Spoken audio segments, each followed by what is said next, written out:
Hi, this is Dr. Stephanie Wautier, and I'm the host of Conversations with a Chiropractor. This is not a health how-to, but rather a conversation with some amazing people I've had the pleasure of being with on my journey of life.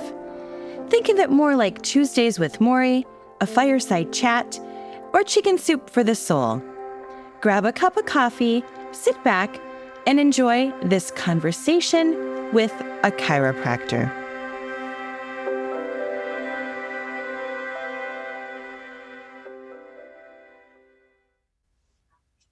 Today on Conversations with a Chiropractor, I am joined by Holly.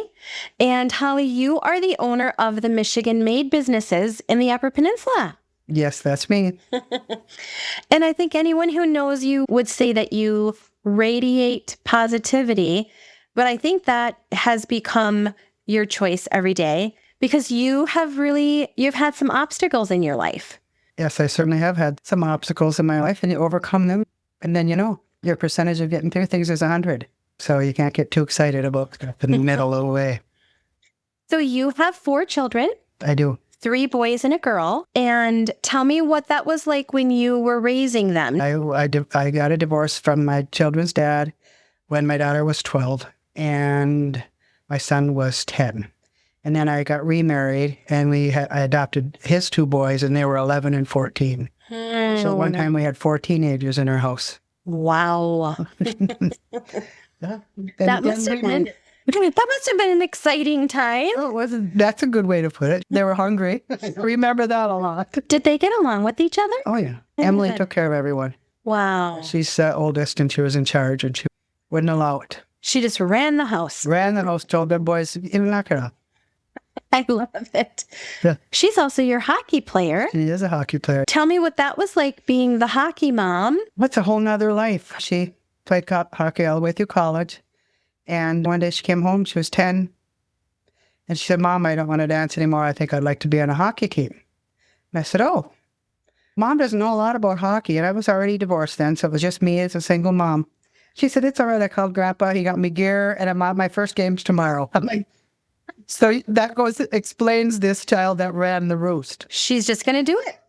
Sort of like her mother. No, there is no such thing as an obstacle, right? She is going to overcome it. Yeah, so wow. She started skating that day and she's still doing it. Kids are playing, everybody's playing, she loves it. Wow. Now back then, because that would have been what, 25, 30 years ago? 20 years ago for sure. She was on the Iron Rangers at AAA Travel in Marquette. And was that a co-ed team or was that a girls team? All girls team. We created the team. We created our own foundation. And there was several of us parents, and they were all very dedicated. But we drew girls from across the whole UP. Wow. And we had kids from Gladstone, Escanaba. Probably Iron River, Eagle River, and all these girls. And we would go to different places and practice with them. And then they traveled. And they were a runner-up in the state of Michigan. AAA level. So that's amazing. It was a good experience for them. And they didn't have to get dressed in the bathroom. Mm-hmm. And they didn't have to face like a possible discrimination. No, yeah. It was really a wonderful thing, and they have lifelong friends for it. All those girls just love each other still. It's really something. It was a labor of love, I'll tell you that. But there was no place for her to play.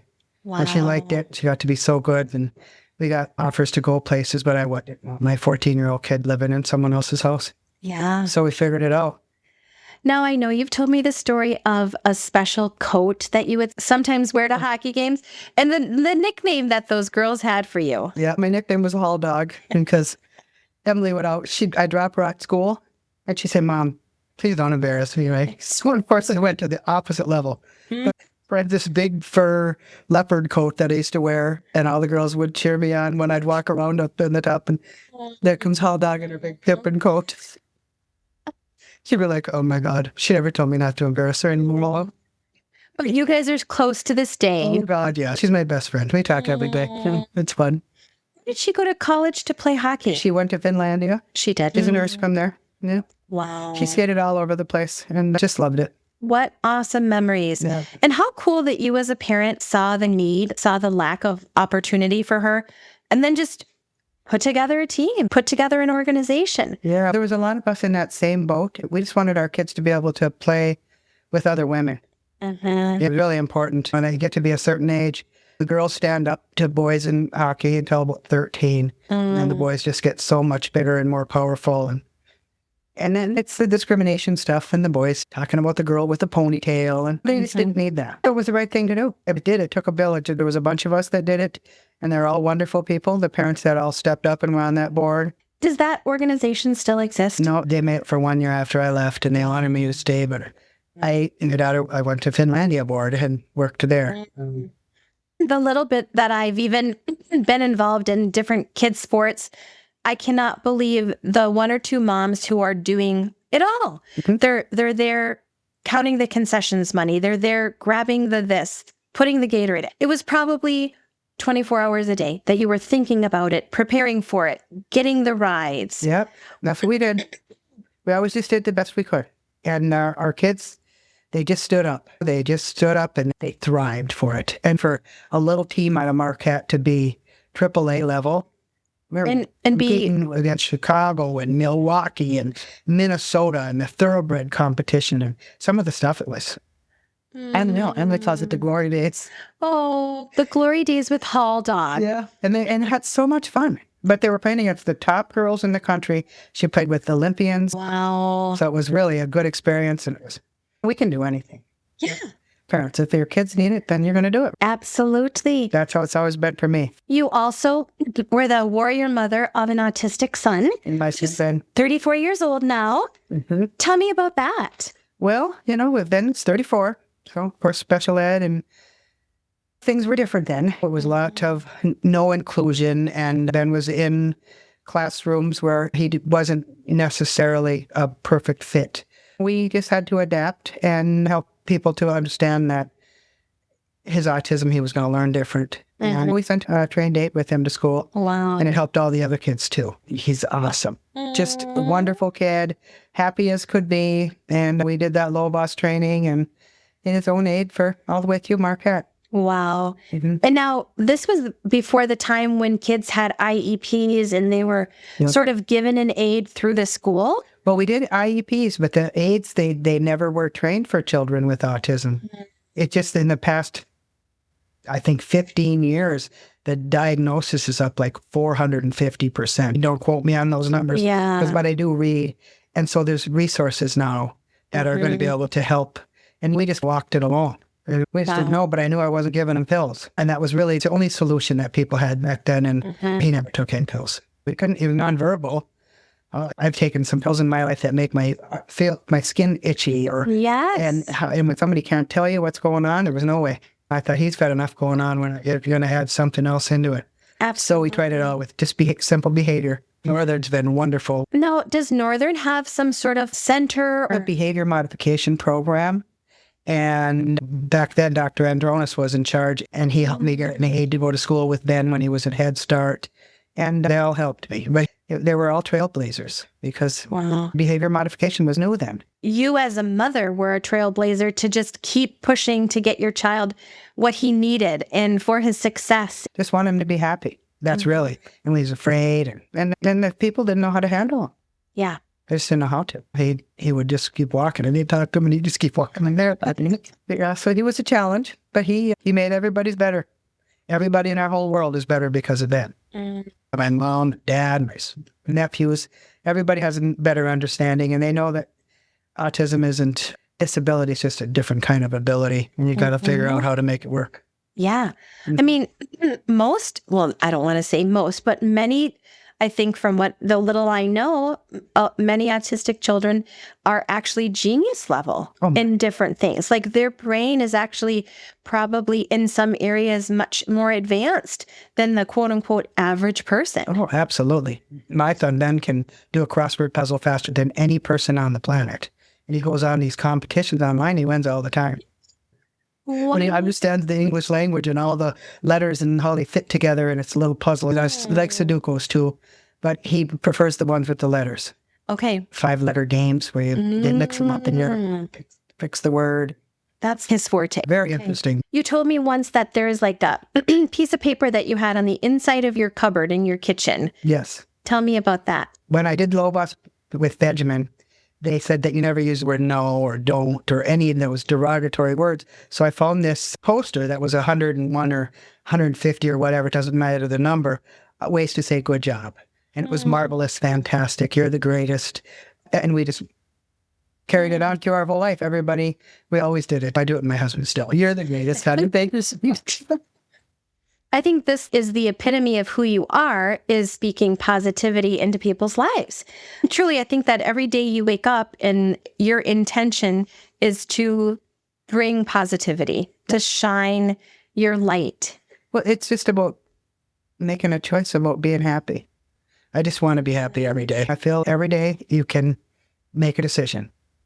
How is today going to be? Oh, it's going to be great. We're so lucky that we're here another day and we get to do this. And I'm so lucky that I get to go and hang out at my store and see all my great customers, or just little things that you can just give yourself this affirmation about what, because, it could be way harder.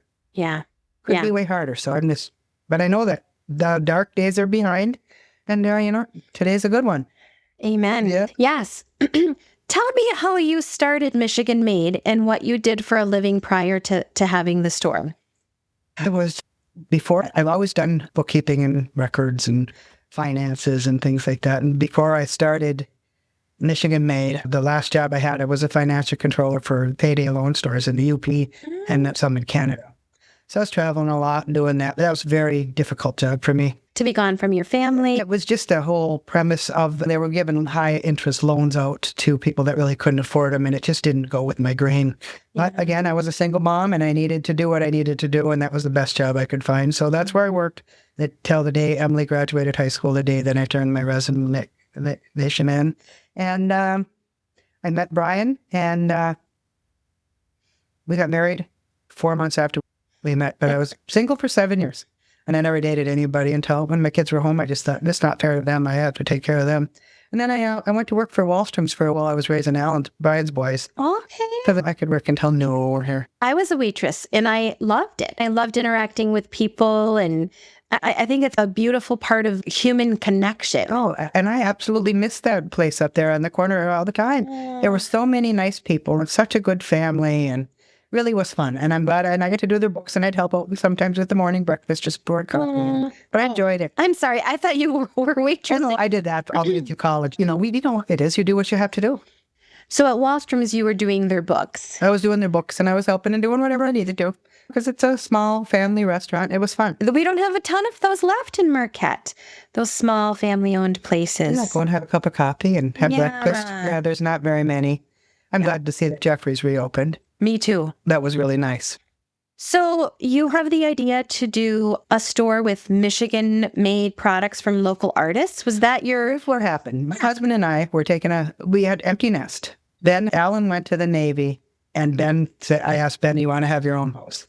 And he said, yeah. So we found him a nice place to live. So we went down to Traverse City, and we went to some of the wineries. And I said, this might be a business for me. I could sell this wine.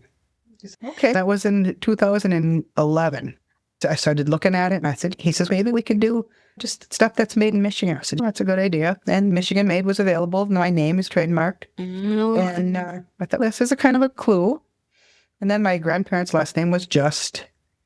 And when I went to do my email, Just Michigan was able. My website was Just Michigan. Oh. So I thought, this is what I need to do. Like divine, like this and this and the idea. Yeah. And then putting the art in there with it. And, it just kind of grew from there. I mean, I came from 600 square feet. That's how much we had. Oh my gosh. Mm-hmm. So in Marquette, this is the second building you've been in. Yes, I started on the Tobos property where Rita's at with Interiors by Design. I was there for 4 years. And then we opened Houghton. And I bought the building here in Marquette. And we only took up 800 square feet. Every year, I just keep taking over a little more of the building because it needed love. And it's all fixed now. So now we have all this space. Wine is just one little part of what you have. Sure, where it all started. Wow. It's all about the wine. That's where it started. I love them guys that made the wine. True artists and what they did, and they farmers, and I loved it. I thought, this wine industry is really something. And we just built a business around that. Now we are the Michigan store. Clothing and beautiful art, photography, jewelry. Yeah. Tell us a little bit about the baskets that you do. The baskets that was one of the first things I did because I loved getting one of those. I got one of those baskets every year from somebody I worked in college, and it was from the ones with the pears. David. And it always made me so happy. I think we can do some baskets with Michigan stuff in it. And so, yeah, we have 250 pre-orders this year, which is great. Wow. Mark, we handle most of the big shipping out of Marquette. Okay. Yep, they know Houghton does all kinds. They run them all over in Manistee. We're getting there with the basket, but that's the brand new store. How long have you had Manistee? I opened Manistee in COVID and in 2020. It was March of 2020. And so we really didn't get going until about 22. And so we have 2 years in, and it's solid. I have beautiful staff there. And such a nice place. That's my garage. It's an industrial garage. Really? Yeah, with 4 giant semi-doors that open up. And I haven't visited that store. yeah, it's a full room down there. Oh my gosh. So you can go there and play cornhole. That's what they do. They play cornhole and have a beer and watch TV. And It's a different atmosphere. it's a different world than I'm used to over here. But yeah, they do a great job down there. And it's really a beautiful place. Well, I know that you give every person a chance that you come into contact with. How do you manage your staff at 3 different locations? Like, I just have beautiful people by me. And that's when every single thing that we have is delivered by people. It's wonderful. It really is. Sometimes people only make one thing. There's one place that just makes nuts. And that they come once every couple of weeks. But, all those people is what made Michigan be so strong. And the human connection and the actual human being like so personally connected to you right. and your store. Right. It's really wonderful. And that's where we have this community with my people, the people that work there, everyone that works for us, they know someone else that makes something. And so then it just gets to be a little bit bigger and a little bit tighter. And yeah, they're amazing. Everybody just does the best thing that they can when they go to work. And I'm going to sell my Houghton store to the manager up there. You are. Yep. How does that feel as a business owner? Bittersweet? No, it feels like a mom that is super proud to send her little girl have to handle it by herself. Oh. She's my friend. She's my family. And so I'll be there to help her. I'm not going to just throw her to the wolves, Of course. She's a young girl, and it's a future for her. And she's been with me since day one. Wow. And it'd be better for me not to have to work so hard. I can get more kids hockey games, right? You have grandchildren to chase around. I do, and I want to go watch them play hockey and do the stuff. Yes. So it'll be good. And Kylie will be with me no matter what. She's going to be my family. She's one of my kids. She got adopted a little bit. So I told her she cannot get rid of me. That's it. That's what's so beautiful about you. Your heart is so big, you open it up. And one more person, there's always another seat to pull up to the table. Have enough love to go around. Yeah, it's a good thing. Yeah. And Bonnie down in Manistee, she's hilarious too. Just great. And my daughter works in Manistee too. Yeah. But yeah, next time you go Captain, you'll just stop down there. I know about you personally that you love music and you love concerts. Tell me about some of the concerts you've been to. Oh boy. I've been to lots of concerts. I've been scanning pictures at my house. So let me just go into that. That'll tell you where the concert started.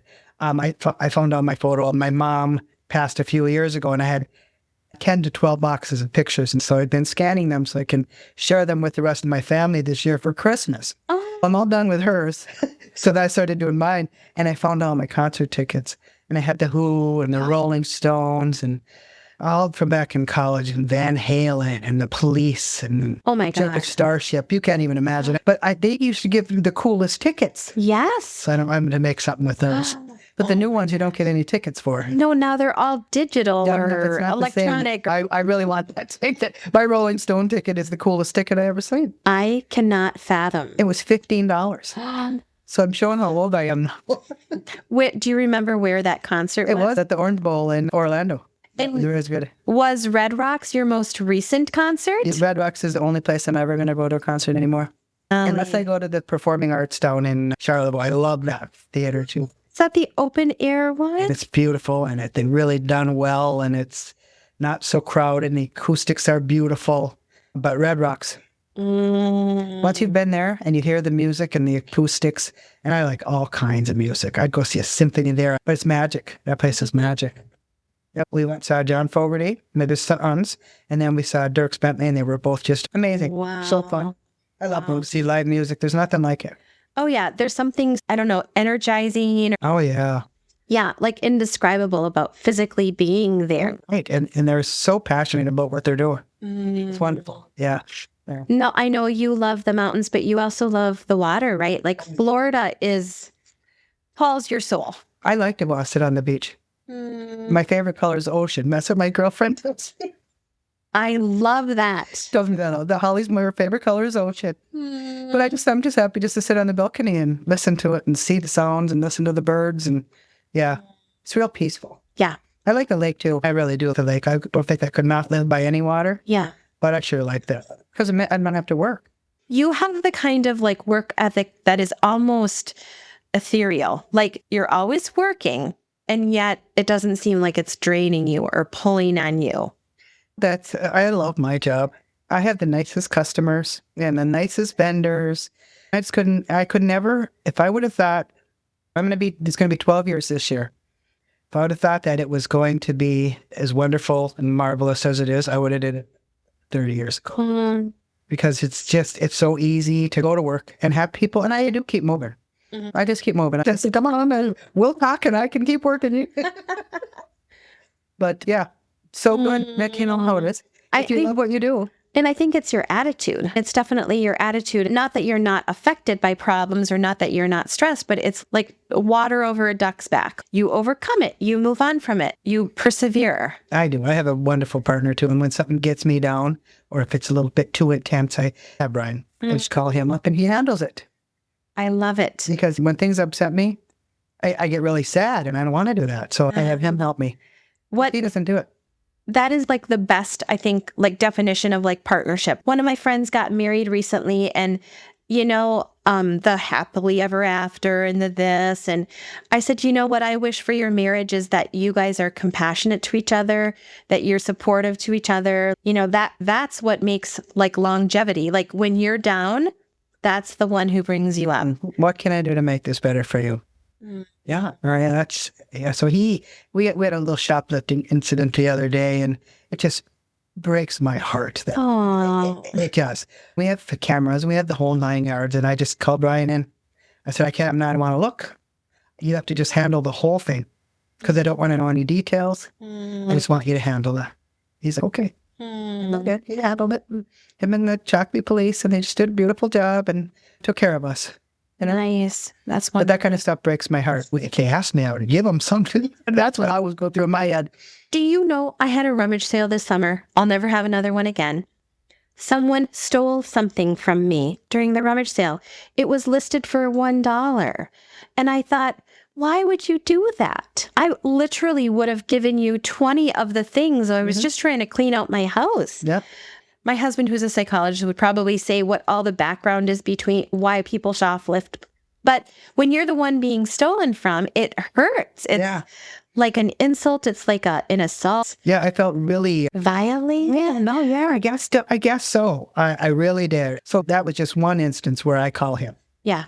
You got to handle this for me because you're better at it than me. Yeah. And I'll make you pizza for dinner or whatever. Holly, you were awarded and nominated and acknowledged by Business Development of the state of Michigan as being one of the premier women leaders in business. It's a wonderful thing. And it's nice to see people acknowledge what I'm doing. And the best part is that I'm one of the elders now and I get to help other business owners. So they'll call me and ask me advice on certain things or, it's nice.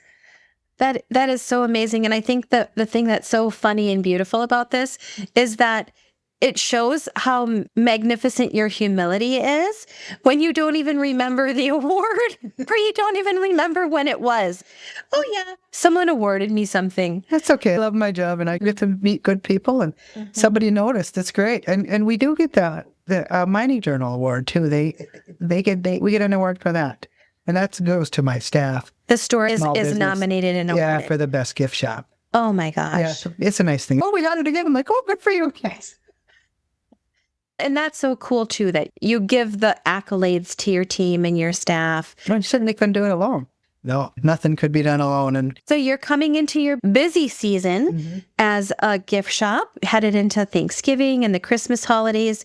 Is there anything anyone should know? Is there an open house coming up? yeah, we have a lot of stuff coming up. The 16th of November, we're doing an open house just here in Harvey. We're going to do some wine tasting and give some stuff away. Every Saturday, coming right now to November, we'll have some fun stuff. And my anniversary party is going to be 14th of December, and that's 12 years, and that's always my big event for the year. Small Business Saturday, that's my favorite. That's when all my friends come and see me. Oh, the day after Black Friday. Everybody comes and sees me. That came and bought me one bottle of wine, or they bought gift boxes. They always come back and see me, so I pour wine all day that day, and I really have a fun time.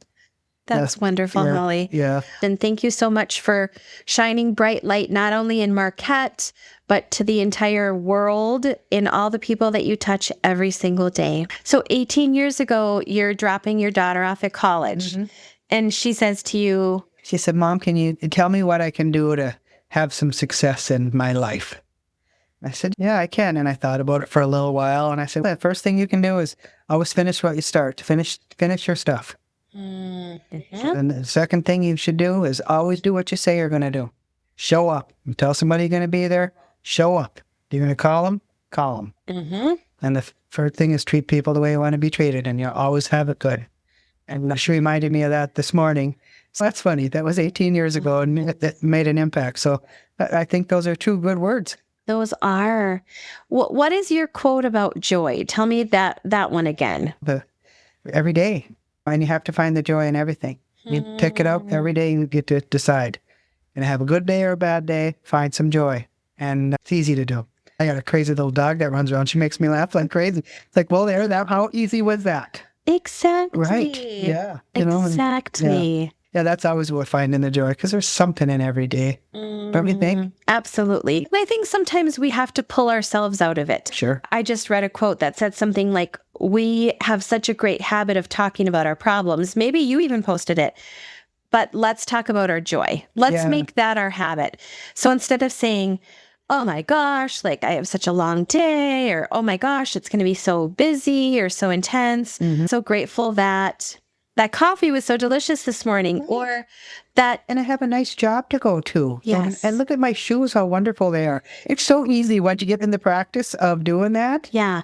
Because there's days that I have to work at it. I think everybody does. And I feel like it's the complete opposite. And I don't want to say that I've never done this, but for those who get stuck in that like martyr victim cycle, it's, oh, woe is me. Yeah. But if we all, every single one of us said, gosh, what can I say? Or it's the gratitude thing. What can I be grateful for? Or what brings me joy? Or Grateful and gracious. Wake up grateful and be gracious at the end of the day for all the beautiful things that were handed to you in that day. There's a 21-day thing that you can go through. And I've had to do this. And I didn't find my true contentment until I was about 44. really? Yeah, where I found that I have way more good days than bad. I went through a divorce and life was hard. Life was challenging. No money. Everybody's been through the same thing.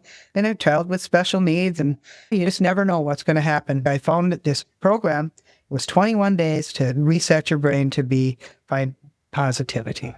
Okay. And that was 20 years ago. And the best thing I ever did. And I just made myself a list every day. And I started writing down things that I was grateful for. And it was, wow, this worked. That's amazing to me that it wasn't until you were 44 that some sort of a shift happened. I think that the world beats you down when you're younger, and I've always been a little bit strong-willed and opinionated and honest and say what I want to say.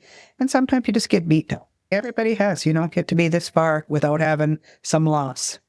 And then when you think, am I going to be this victim of the loss, or do I want to thrive and have the joy and have the happy in my life? And when I did that, I found that contentment, everything changed. It was, I think it was 44. Wow. But you committed to that. You were like, okay, here I go. Anyway, that you don't have to be sad. Yeah. You don't have to, One of my friends said something to me one day about cancer. She said, when you have cancer, you don't become cancer. You know, so you're still that person. So you have to find a way to not be cancer. Yes. Oh, boy.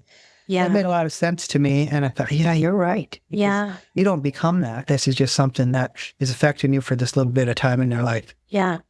It was a profound statement to me. And I think it might get somebody else different, but yeah.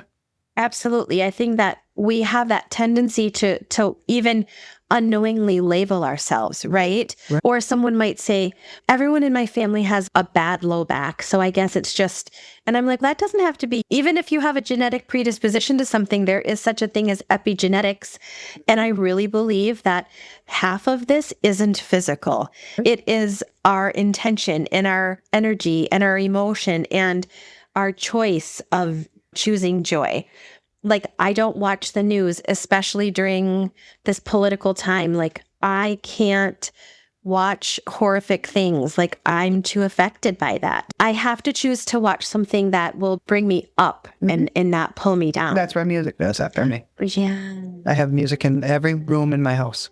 I turn it on everywhere. Group. My neighbors are rocking out.